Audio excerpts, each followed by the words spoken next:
자, 지지난 시간부터 소위 개방경제판 ISLM 모형을 보고 있습니다. 그걸 이제 먼델 플레밍 모형이라고 이야기하죠. 자, 거기에서 이제 기본 모형에서는 이자율이 특히 이제 소국 개방 경제 모형에서는 소국이란 정의가 이자율은 세계 이자율로 주어졌다라고 가정을 했습니다. 그래서 그냥 R은 R스타라고 했는데 실제적으로 현실적으로 소국의 예를 보더라도 나라별로 이자율 차이가 굉장히 나더라라는 이야기죠. 그렇기 때문에 이제 그 부분을 더 포함시켜 가지고 조금 더 현실적인 모형을 만든 부분입니다. 그래서 이자율 차이라는 것은 대부분 컨트리 리스크, 그러니까 그 국가가 발행한 그 국채의 채무 불이행 위험, 그 다음에 채권에 대한 이자율이니까 투자 수익률을 따질 때 이제 환율도 위험 요인으로 작용합니다. 그래서 기대 환율 변동, 이 두 개 때문에 이자율, 그러니까 뭐 여러 가지 원인이 있지만 가장 중요한 원인은 이 두 가지가 세계 이자율과 자국 이자율을 차이를 만드는 제일 큰 원인이다라고 볼 수 있습니다. 그래서 이런 두 가지 리스크, 두 가지 부분을 모형에다가 집어넣게 되면 먼델 플레밍 모형은 이런 식으로 바뀝니다. 즉 R이, 즉 국내 이자율은 그냥 R스타가 아니라 R스타에다가 앞에 이야기한 두 가지 요소, 특히 이제 두 가지 요소 중에 이제 대부분의 요소는 아마 앞에 있는 컨트리 리스크가 될 겁니다. 왜냐하면 환율 변동 위험도 이 차이를 만들긴 하지만 환율 변동에 따른 그런 위험 방향이라는 것은 그냥 사전적으로는 거의 0입니다. 그러니까 이게 오르기도 하고 내리기도 하고 왔다 갔다 하는 거죠. 왔다 갔다 하기 때문에 평균적으로 봐가지고는 거의 0이다라는 이야기죠. 어떤 나라가 뭐 한쪽으로 환율 변동의 방향을 한쪽으로 뭐 주로 뭔가 하면 그 나라 통화 약세를 원해가지고 그쪽 방향으로 방향성 개입을 계속적으로 하지 않는 한에는 대부분 평균적으로는 0입니다.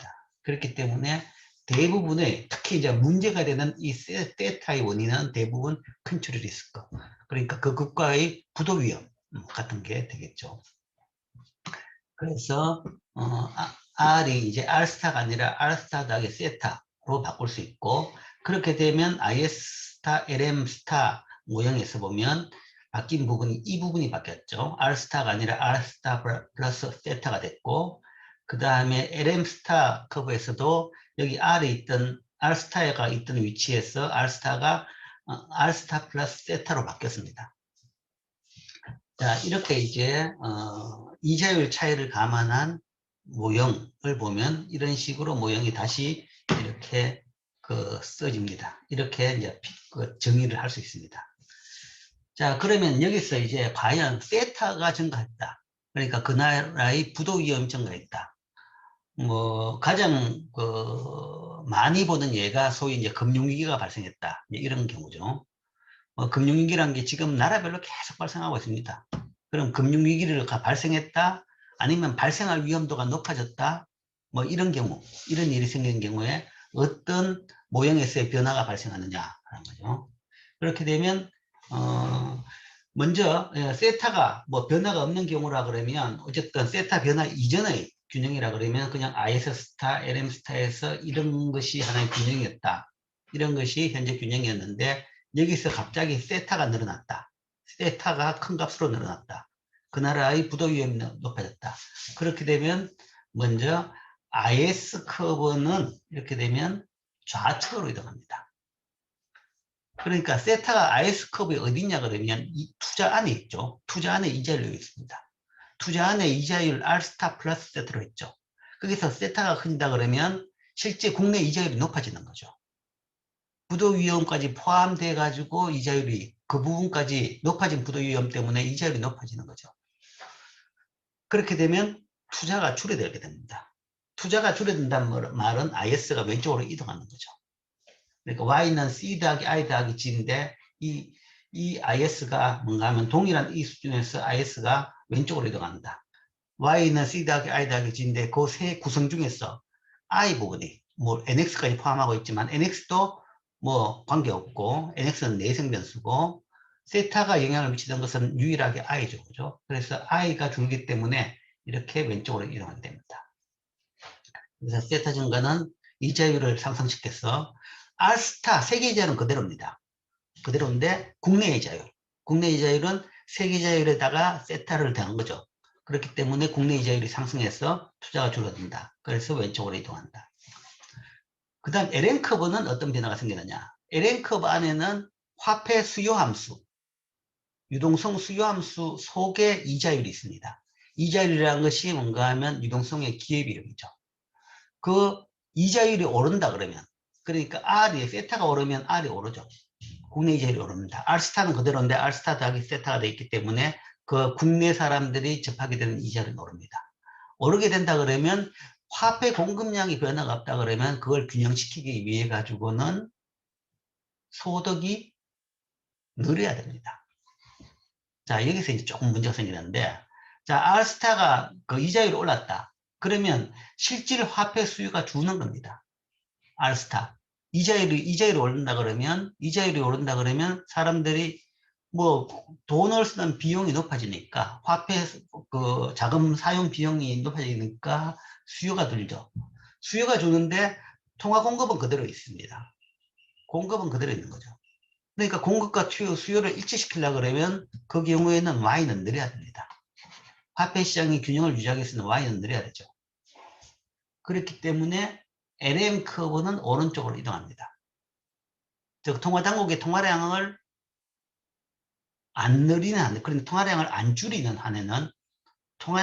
줄이는 한에는 이게 이렇게 늘어나는 거죠. LM 커브가 오른쪽으로 이동합니다. 그렇기 때문에 그 결과 단순히 이 모형에서 세타만 봤을 때 세타가 늘어나는 경우 그 결과는 균형점이 이 점에서 요 점으로 이동한다라는 거죠. 이 점에서 이제 세타 증가는 IS 커브를 왼쪽으로 이동시키고 LN 커브를 오른쪽으로 이동시켰죠. 그래서 빨간 빨간 선들이 됐는데 이 빨간 두 선의 교차점은 요 점이죠. 요 점이기 때문에 요 두 점, 세타 증가에 따라서 균형이 요 점에서 요 점으로 갔다. 라는 것은 환율은 하락했고, E1에서 E2로 하락했고, 그 다음에 소득은 Y1에서 Y2로 증가했습니다. 그래서 이 환율의 변화는 환율은 감소했고, 마이너스죠, 그죠? 그 다음에 Y는 증가했다. 라는 것이 이 모형에서의 세타 증가에 따른 결과입니다. 자, 그런데 이제 모형상에는 그런데 현실적으로 보면 금융위기가 발생한 나라는 어떤 현상이 발생하느냐. 대부분 세타는 떨어집니다. 엄청나게 떨어집니다. 그 나라 통화 가치는 엄청나게 떨어지죠. 우리나라도 금융위기 때 98년 금융위기 때 1달러당 800원 하던 환율이 1달러당 거의 2,000원까지 올라갔습니다. 2,000원. 데일리로 2,100원까지 올라갔습니다. 그러니까 우리나라 통화 가치가 절반보다 더 떨어진 거죠. 그렇게 떨어졌는데 이건 맞아요. 이거는 현실하고 맞게 나오죠, 모형이. 그런데 이제 문제는 이거죠. Y가. 보통 금융위기가 생기면 그 나라 경제 성장률은 마이너스로 완전히 내동객치죠. 완전히 경제가 완전히 그냥 박살이 납니다. 박살이 난다는 것은 소득이 준다는 이야기입니다. 실업이 발생하고 성장률이 마이너스가 되고 경제가 망가지는 거죠. 망가진다는 것은 Y가 주는 거죠. 그런데 이 모형에서는 Y가 늘어나네 라는 거죠. 자, 여기서 이제 어떤 일이 생기느냐, 어떤 문제가 있느냐. 그래서 이 모형을 곧대로 그냥 바로 해석하게 되면 이제 여기에 이제 문제는 생깁니다. 문제는 생기는데, 뭐 소득이 늘어난다 그러면 뭐 세타 증가한 게 뭐가 문제냐? 사실 문제가 별로 없어요. 없죠, 그죠? 그렇다 그러면. 근데 이제 현실이 안 그렇다는 거죠. 그럼 왜 현실적으로는 Y가 이 증가 안 하고 감소하느냐? 거기에 대한 설명입니다. 자, 먼저 E에 대한 하락은 뭐 당연히 직관적으로도 설명이 되고 뭐 다들 설득력이 있습니다. 국가 위험 증가, 부도 위험 증가나 예상되는 화폐 가치 하락은 해당 국가의 화폐를 기피하게 만들죠. 화폐가 덜 매력적인 걸로 만듭니다. 그러니까 이제 대부분 금융위기가 예상된다. 그러면 그 나라에 투자했던 외국 사람들은 터지기 전에 빨리 도망치 나옵니다.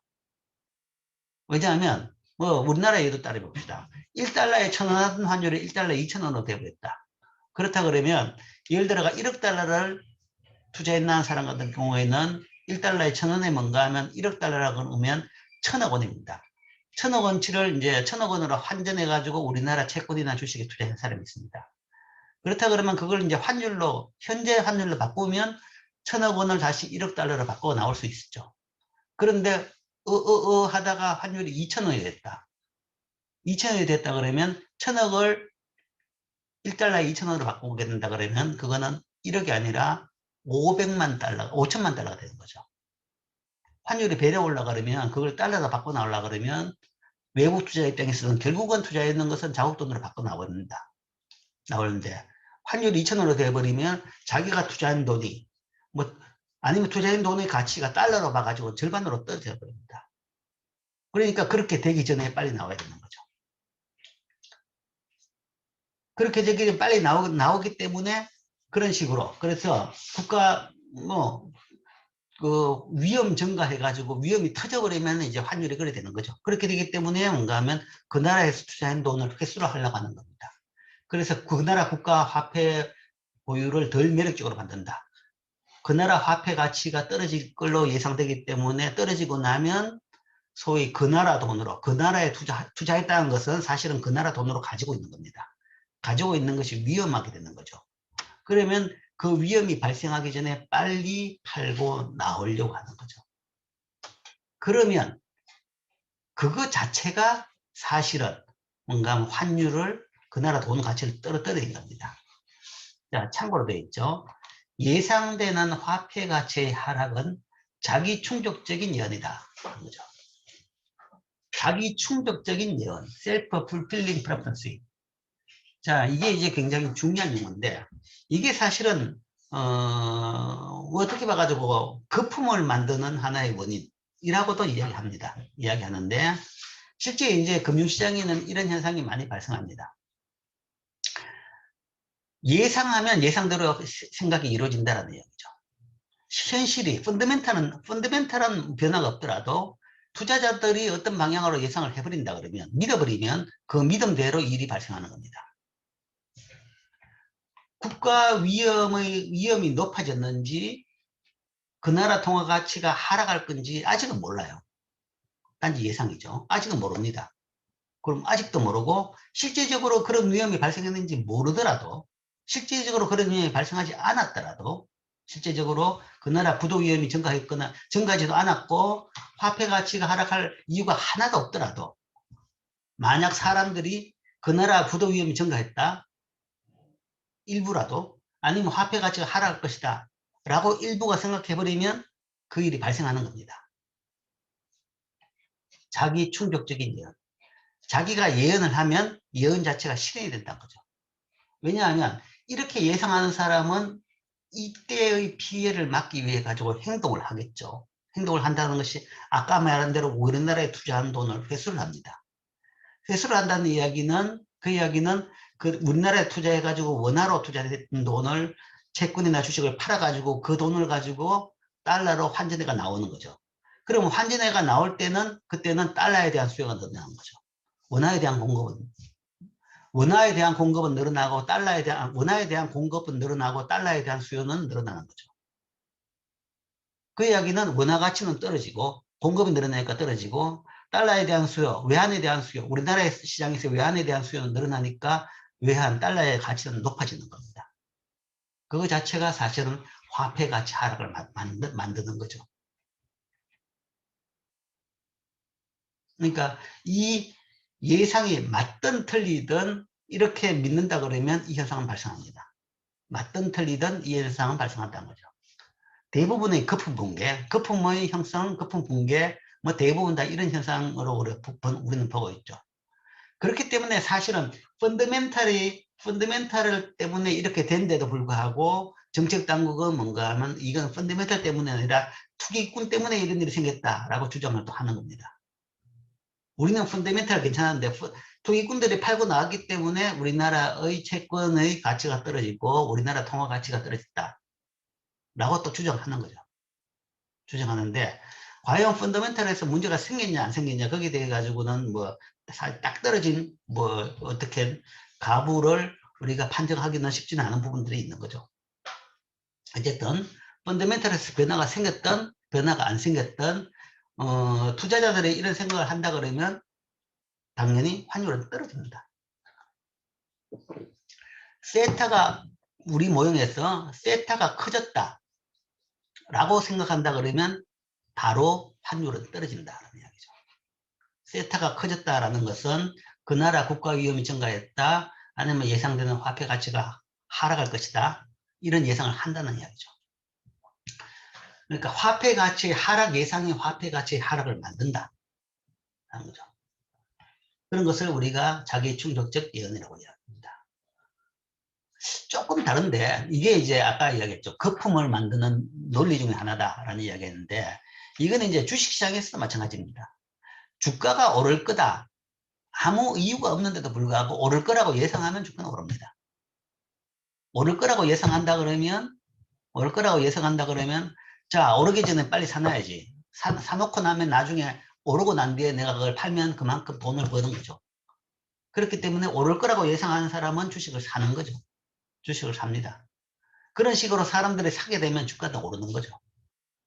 실적이 좋아가지고 그 산업이 좋아가지고 올라야 될 이유가 뭐 있어서 오를 수도 있지만 그런 이유가 아무것도 없는데도 불구하고 사람들이 야 주가가 오를 것이다 라고 생각하면 주식이 오른다는 거죠.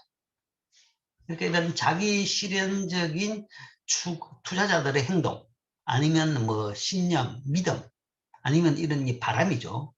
뭐 정치도 바람이라 그러는데 금융시장도 바람입니다. 이렇게 바람이 한번 불면 그때는 확 오르는 겁니다. 뭐 지금 현재 주가 상승을 이제 이런 바람으로 해석하고 보고 있는 사람도 상당히 많은 거죠. 예, 그런 바람으로 보는 사람 같은 경우에는 현재 주가 수준이 굉장히 거품이다. 뭐 과대평가됐다. 뭐라고 이제 판단하는 사람들이죠. 자, 어쨌든 그래서 E가 하락할 것이다 라는 것은 당연합니다. 자, 그런데 Y가 왜 증가하느냐?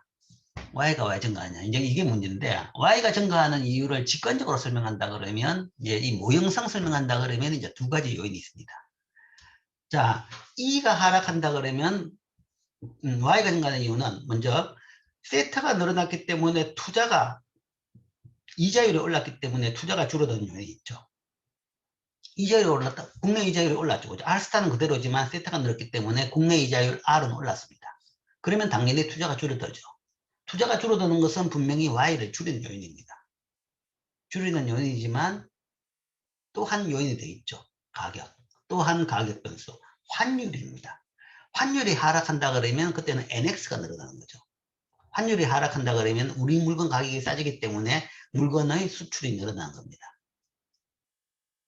둘 중에 뭐가 더 크냐라는 건데 여기서는 이 Y가 증가했다는 것은 화폐 가치 하락했다는 NX 증가가 R 상승했다는 I 감소보다 더 컸다는 얘기죠. 그렇기 때문에 이거는 오른쪽으로 Y는 늘어나게 되는 겁니다. 물론 이제 이 통화량 그러니까 이제 화폐 시장의 균형에서 LM 스타 커브가 오른쪽으로 이동했는 것은 그만큼 환율을 더 많이 낮췄다는 이야기입니다. 그렇기 때문에 환율의 효과가 더 크기 때문에 Y는 커진다 라는 것이 이제 요 경우입니다. 그런데 현실적으로 봐가지고는 대부분 금융위기가 발생한 나라에서는 소득은 증가하지 않고 감소하죠. 경제가 망가집니다. 망가지는데 왜 그러냐? 그럼 여기에서 이제 이 모델에서 이 모형에서 이 고려 못한 요인들이 작동하게 됩니다. 작동하게 되는데 자, 첫 번째 요인은 LM 스타 커브가 오른쪽으로 가냐라는 건데 안 간다라는 이야기죠. 오히려 더 왼쪽으로 간다. 겁니다. LM 스타가 그러니까 뭐 이자율이 올라가지고 오른쪽으로 가려는 그런 힘은 있습니다. 힘은 있는데 그걸 뭔가 하면 오른쪽으로 안 가도록 중앙은행이 왼쪽으로 가도록 줄이는 겁니다. 다시 왼쪽으로 가도록 이걸 이동시킨다. 그렇죠? 중앙은행은 통화량을 감소시킴으로써 평가절하를 방지할 수 있다. 경제가 나쁠 건데 왜 통화량을 감소시키지? 라는 생각을 하겠지만 이때 중앙은행들은 경제가 아니라 뭔가 통화 가치를 잡으려고 대부분 이 왼쪽으로 이동시킵니다.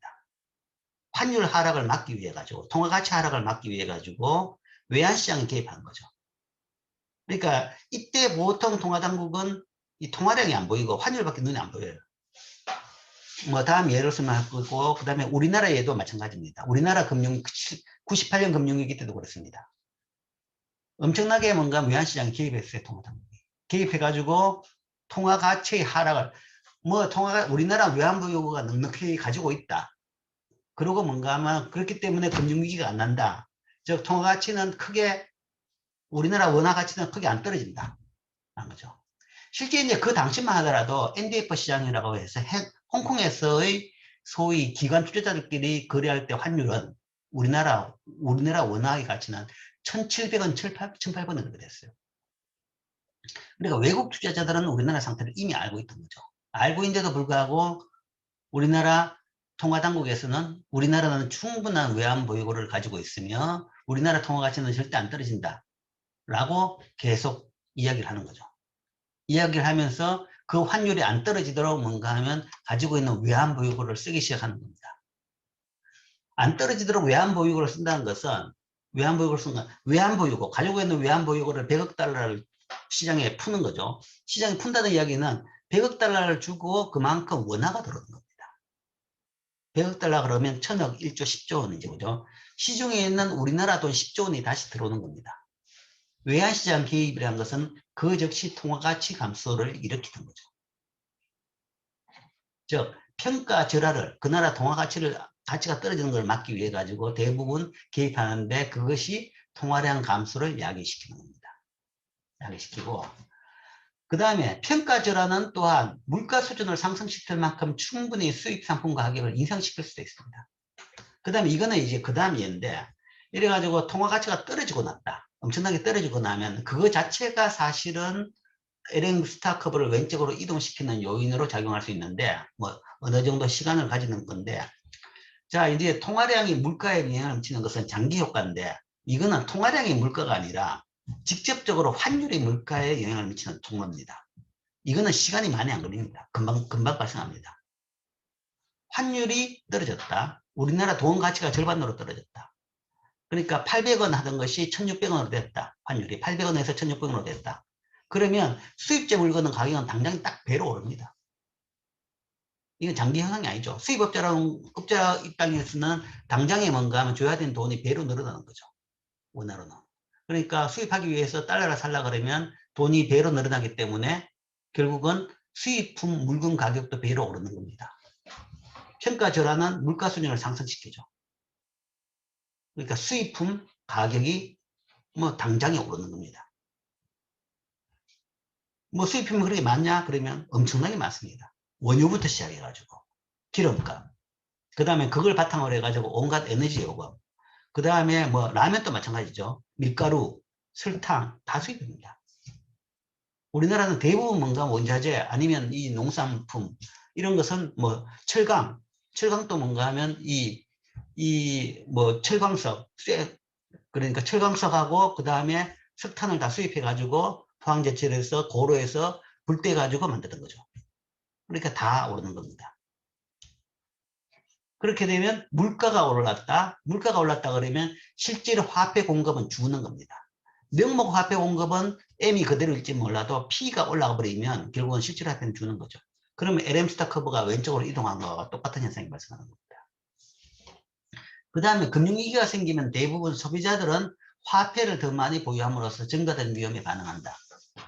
금융위기가 생긴다 그러면 사람들은 집에다가 돈을 쌓아놓기 시작합니다. 금융을 못 믿죠. 소위 패닉에 빠지게 됩니다. 내 돈을 맡긴 저 은행이 안전할까?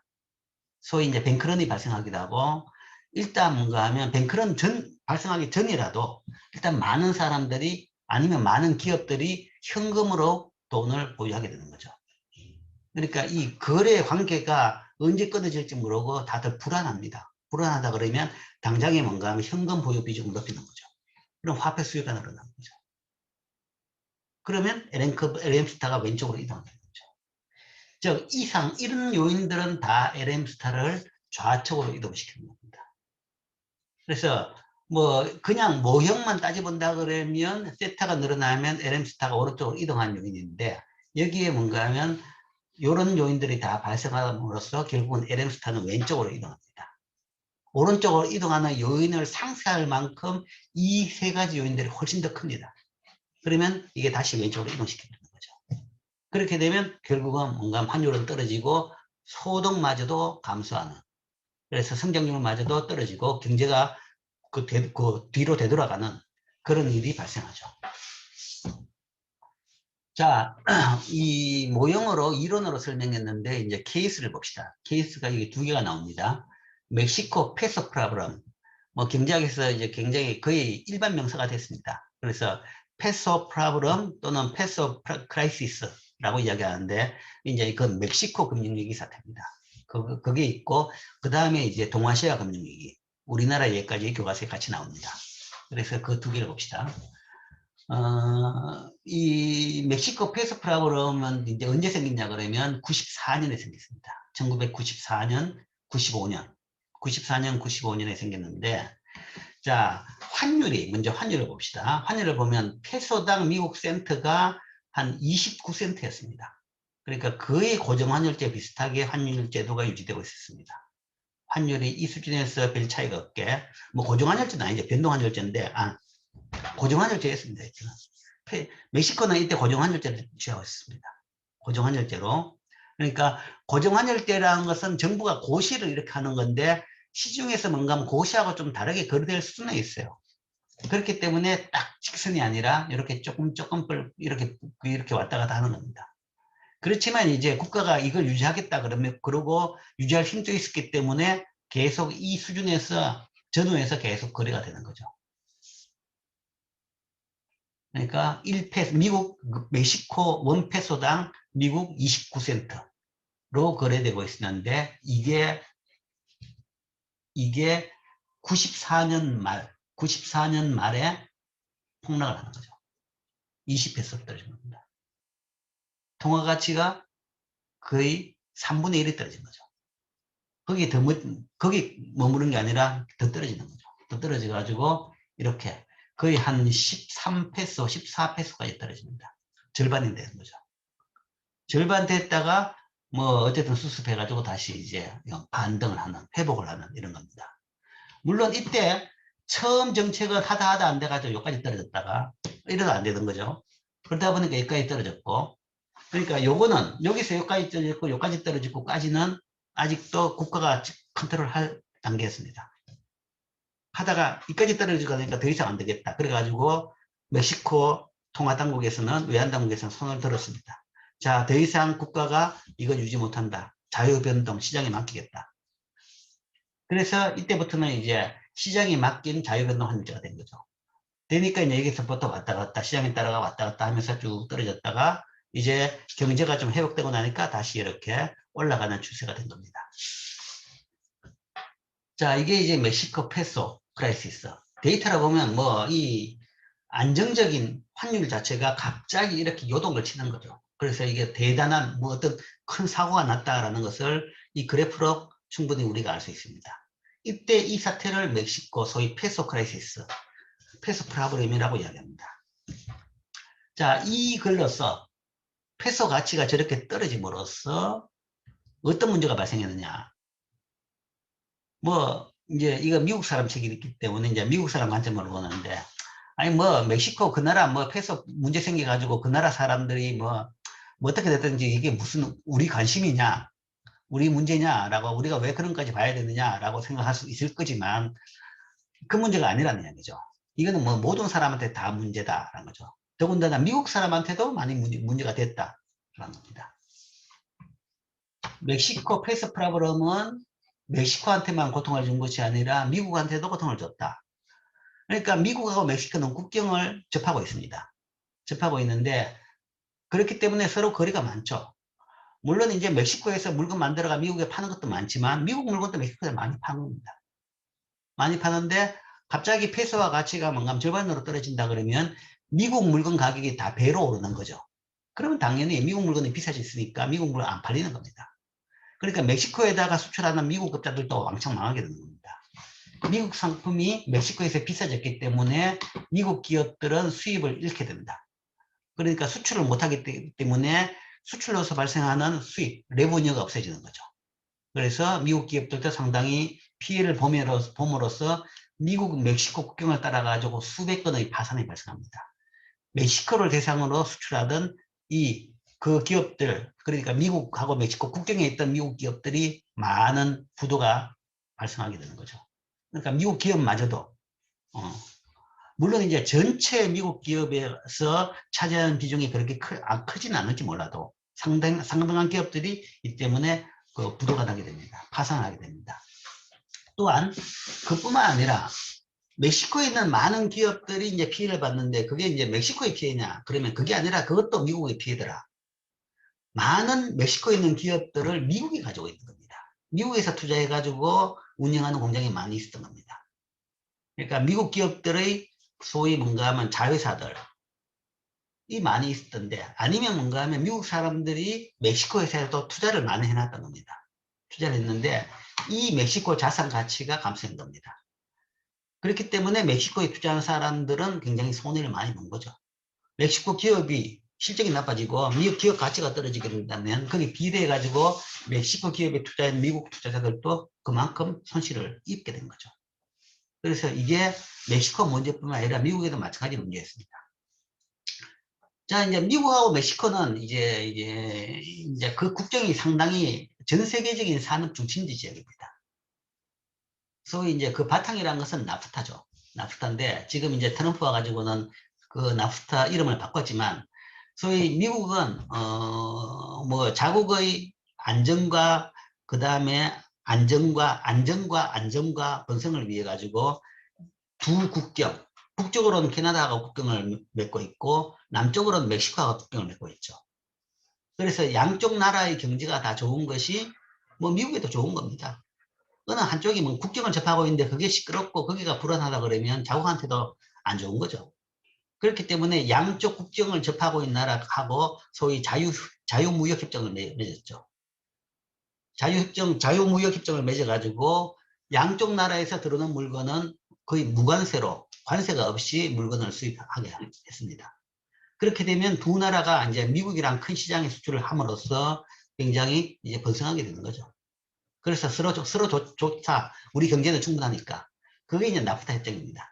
나프타 협정인데, 뭐 캐나다하고는 미국하고는 뭐 사실은 뭐 국경 개념도 없고 별 문제가 없습니다. 별 문제가 없고 뭐 어쨌든 잘 지내고 있고 이제 특히 이제 경제 격차가 그렇게 안 크죠. 안 큰데 멕시코하고 미국은 격차가 굉장히 큽니다. 1인당 국민소득이 굉장히 멕시코가 낮죠.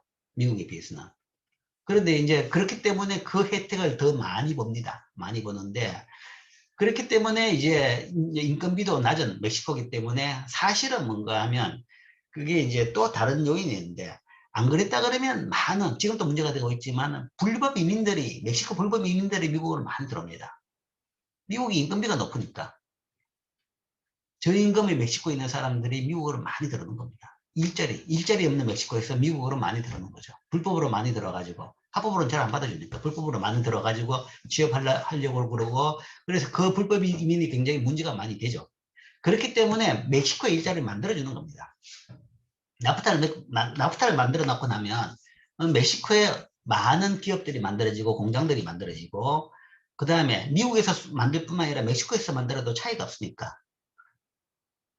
낮은 임금에 멕시코에서 물건을 만들어가 수출할 수 있는 그런 일자리가 많이 만들어짐으로써 이민 문제의 압력도 많이 줄여줄 수 있다라는 이제 뭐 여러 가지 장점이 있는 거죠.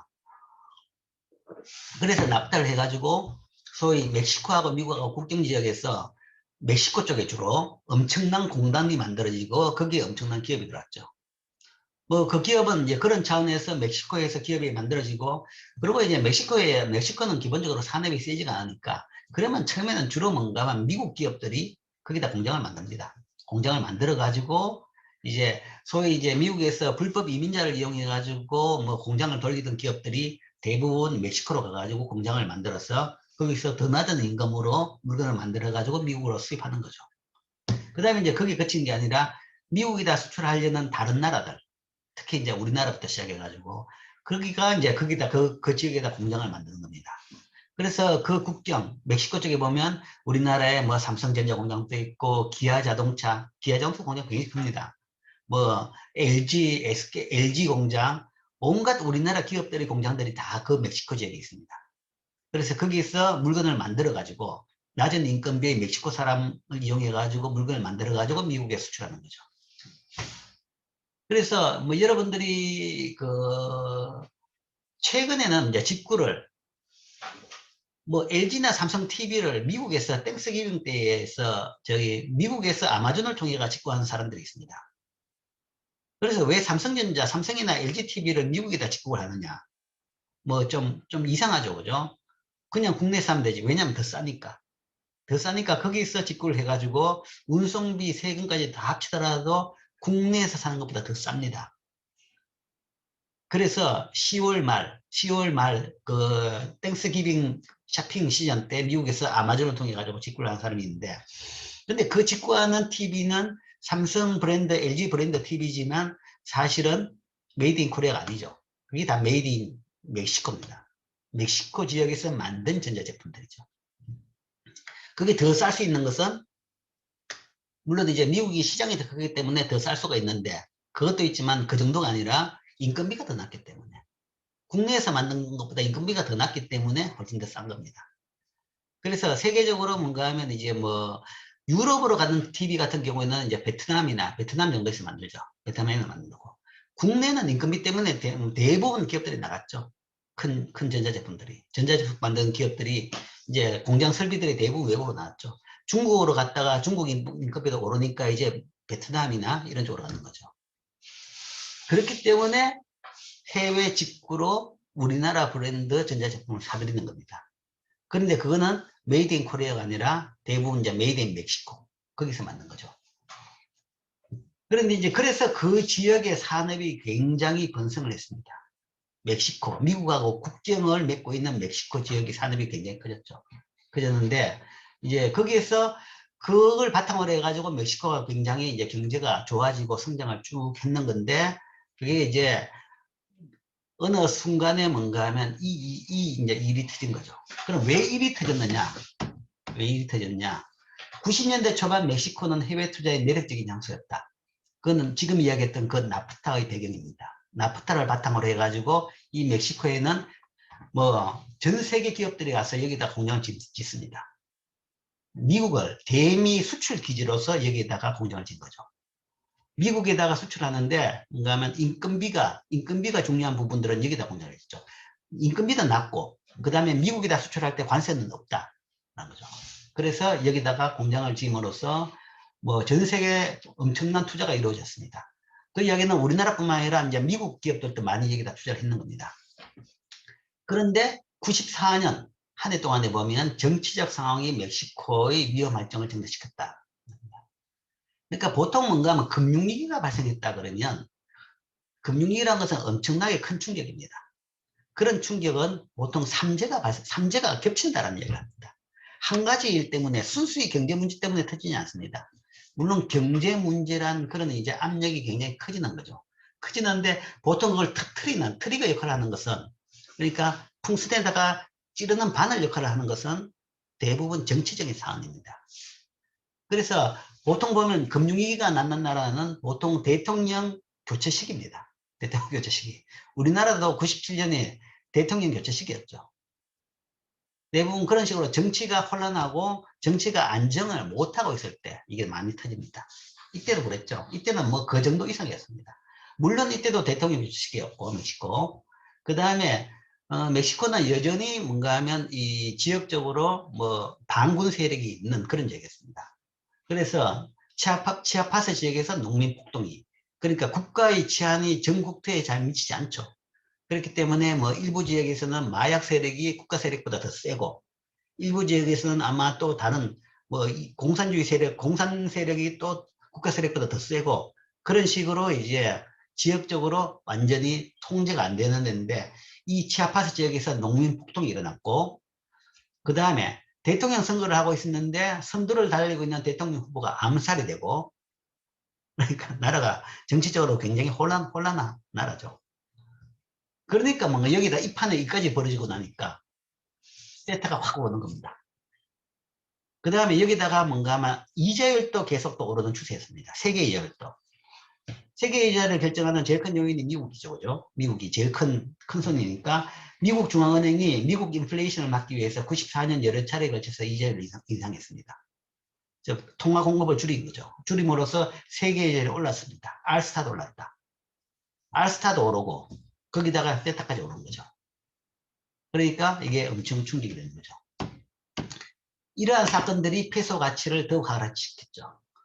그래서 하락시켜가지고 페소 가치를 떨어뜨려야 될 압력이 엄청나게 존재하는데도 불구하고 멕시코 중앙은행은 해외 투자자들한테 페소화의 평가 절하를 허용하지 않을 것이다. 그러니까 이 고정환율제, 정부가 환율을 고시하고 있는데 우리는 충분히 능력도 있고 충분한 실탄을 가지고 있고 우리가 관리할 수 있다라고 계속 주장을 하는 거죠. 그래서 평가 절하를 허용하지 않는다. 29센트를 계속 유지할 수 있고 유지할 능력도 있다라고 계속 이야기하죠. 반복적으로 약속하죠. 반복적으로 약속할 때 되면 이미 문제가 있다는 이야기입니다. 그러니까 문제가 없다 그러면 나와서 이야기할 필요도 없어요. 중앙은행 총재가 나와가지고 아니면 외환당국이 나와가지고 통화가치는 우리는 절대 안 변한다라고 계속 이야기한다 그러면 그때는 그 나라 뭐가 문제가 생겼구나 라고 이해하면 됩니다. 따라서 페소 환율을 지탱하기 위해서 페소화를 매입하고 달러화를 매입했는 거죠. 실질적으로 시장에서는 이제 이미 이걸 사전에 파악한 사람들은 터지기 전에 도망치기 위해 가지고 도망치기 시작하죠. 페소화를 팔고 뭔가 미국 달러를 바꾸어 가지고 미국으로 아니면 다른 나라 자국으로 돌아가기 시작합니다. 시작했는데 그러니까 공장을 지가 운영한 사람은 뭐 어떻게 못하지만 그냥 주식을 투자했다. 그 회사에 투자한 사람 같은 경우에는 팔고 나가는 겁니다. 팔고 나가는데 그렇게 팔고 나가기 시작했다 그러면 그만큼 외화 수요가 생기고 페소화 가치가 떨어지는 압력이 존재하죠. 그러면 그걸 팔 수 있을 만큼 페소화를 공급 못한다, 외환을 공급 못한다 그러면 그때는 페소화가 떨어지는 겁니다. 그렇기 때문에 여기에 대한 수요로서 페소를 매입하고 달러화를 매각하는 거죠. 그러면 그 수요에 충분히 대응할 수 있도록 외환을 가지고 있었냐라는 이야기입니다. 이를 위해서 멕시코 중앙은행은 충분한 달러를 보유하고 있었느냐? 안 했다라는 거죠. 93년에 12월 달에 280억 달러를 가지고 있으면서 계속적으로 우리는 29센트를 유지할 수 있다라고 계속 이야기하는 거죠. 그런데 보면 반년 만에 이게 170억으로 줄었고 93년, 94년이 아니라 93년 말입니다. 94년 한 해 동안에 이 29센트를 유지하기 위해 가지고 이걸 다 쓴 겁니다. 280억을 90억 달러가 되도록. 요렇게 됐는데 이걸 유지하겠다. 실제 뭔가 하면 94년부터 뭔가 하면 이게 이래 떨어져야 되는데 안 떨어지고 이걸 유지하기 위해 가지고 실탄을 다 쓴 거죠. 280쪽에서 3분의 1을 써버린 겁니다. 써버리고 나니까 자 이제 94년 말 되니까 더 이상 막을 수 있는 실탄이 없는 거죠. 그래서 94년 동안에 멕시코 중앙은행은 달러 보유고가 고갈하고 있는 사실이 생겼다. 그러니까 중앙은행이나 아니면 뭔가 외환당국이 환율 가치를 유지한다 라고 반복적으로 이야기할 때는 유지하기 위해서 이걸 다 쓰고 고갈된다라는 이야기입니다. 드디어 12월 20일 94년 12월 20일 드디어 시장이 다 떨어지죠. 그러면 이제 방법이 없습니다. 방법이 없으니까 더 이상 바꿔줄 수가 없었죠. 그러면 가격 조정하는 수밖에 없죠. 그래서 멕시코는 페소화를 13% 평가절하, 즉 29센트를 25센트로 낮추는 겁니다. 낮추고 나니까 사람들이 다 이제 놀라는 거죠. 29가 계속 유지된다고 했는데 유지를 못하구나 라는 거죠. 즉 달러 보유고가 외환 보유고가 다 떨어졌구나 라고 이제 사람이 알게 되죠. 그렇게 되면 저게 25센트로 끝날 것이냐? 못 믿는 거죠. 그러면 이 순간에 뭔가 하면 세타가 급격히 올라가는 겁니다. 사실은 세타가 올라가는 잠재력은 계속 있었는데 1년 내내 있었는데 그러니까 먼저 하는 사람 나가는 거죠. 그러면 그 나가는 사람 용어로 뭔가 외환보호를 준 겁니다. 준 거고, 실제 이제 모형과 마찬가지로 세트가 팍 튀어오르는 건 요 순간에 튀어오르는 거죠. 요 순간에 확 튀어오르면서 이때부터는 뭔가 하면 이제 투매죠, 투매. 사람들은 그 침몰하기 전에 빨리 EB에서 빠져나가자 라는 그런 심정으로 뭔가 하면 사람들이 투매를 하기 시작합니다. 멕시코 자산을 투매하면서 자본을 멕시코로부터 철수시킵니다. 그러면 당장에 이틀 만에 뭔가 하면 거의 완전 남아있던 그 90억 달러도 다 떨어지고, 그 다음에 그렇게 되고 나니까 이제 고정환일 때 난 더 이상 이걸 못하겠다, 유지 못한다는 거죠. 이걸 유지한다는 것은 이 가격으로 외환을 바꿔줄 수 있다는 건데 이제 바꿔줄 돈이 없는 거죠. 그러면 포기, 변동으로 가는 겁니다. 시장에서 너희들끼리 알아서 해봐 라고 되는 거죠. 그러면 거기서 또 확 떨어지는 겁니다. 시장에서. 외환이 없으면 외환 가격은 확 오르는 거죠. 그래서 일주일 후에 환율이 추가로 30% 더 하락한 겁니다. 자, 이게 이제 일반적인 전형적인 외환위기가 발생하는 과정입니다. 우리나라도 똑같았어요. 97년 말에 요 과정입니다. 이런 식으로 외환위기가 발생하는 거죠. 외환당국은 끝까지 뭔가 하면, 터지기 전까지 뭔가 하면 다 떨어질 때까지 계속 우리는 충분한 외환 보유를 가지고 있다. 그러면서 이렇게 살금살금 개입을 하는 거죠. 개입하면서 있는 외환 보유고 다 쓰는 겁니다. 그래서 다 떨어지고 나면 이렇게 손을 드는 거죠. 그래서 더 이상 못한다. 변동으로 가면서 그 다음에 IMF가 돈 빌려주러 가는 거죠. 그게 이제 거의 국가 부도 사태가 되는 거죠. 뭐 부도는 아니지만 그 유사한 사태죠. 자, 이런 식으로 이제 이게 갑니다. 자, 그러면 이제 이 문제를 이제 처리를 어떻게 하느냐? 부재처. 일이 터졌으면 이제 그것을 어떻게 처리하느냐? 뭐 그 경우는 이제 뭐 그냥 세계적으로 이제 그걸 처리하는 기관이 IMF입니다. 국제통화기금. 뭐 그런 목적으로 만들었습니다. 그래서 이제 그게 이제 세계적인 대표 기관이고, IMF하고 그 다음에 이제 여러 이제 선진국들이 돈을 가지고 있는 나라들이 협의를 해가지고 여기를 이제 구제를 해주면서 해결하는 거죠. 그래서 미국과 IMF는 멕시코 정부에 대해 가지고 500억 불 상당의 신용에 대한 대출 보증을 해줍니다. 돈도 빌려주고 그 다음에 더 빌려줄 수 있는 이 크레딧 라인을 만들어주는 거죠. 당초 처음에 260억 달러 했었죠. 그러면 그 정도만 주면 되지 않는데 이 상태가 됐다 그러면 그까지 곧 안 됩니다. 엄청나게 많은 수가 있어야 돼요. 그래서 당장 당초에 비해 가지고 배 정도 되는 외환을 보유를 해주는 거죠. 빌려도 주고 추가 빌려주는 크레딧 라인을 만들어주고, 그러면 이 정도 되니까 이제 금융시장에서, 세계 금융시장에서 어느 정도 신뢰가 좀 회복되죠. 회복되면서 위험 할증이 감소합니다. 위험 할증이 높은 상태에는 계속 돈이 나가기 때문에 그걸 막으려 그러면 이 위험 할증을 낮춰야 되는 거죠. 낮추려 그러면 과감한 돈을 얼마든지 우리가 해줄 수 있을 정도의 돈을 가지고 있다는 걸 보여줘야 되는 거죠. 보여주기 위해서 이렇게 많은 돈을 빌려주는 겁니다. 그래서 이제 이게 이렇게 되고 나면 그다음부터 이제 경기 침체를 좀 겪었지만 이제 경제는 회복되기 시작하죠. 일단 회복되는 과정이라는 것은 환율이 떨어졌기 때문에 이제 수출은 많이 됩니다. 많이 돼가지고 경상수지 흑자가 되면 그때부터 이제 경제는 회복 채널로 들어가게 되는 거죠. 자, 이게 이제 멕시코 페소 프로블럼, 페소 위기에서의 전 과정에 대한 이야기였습니다.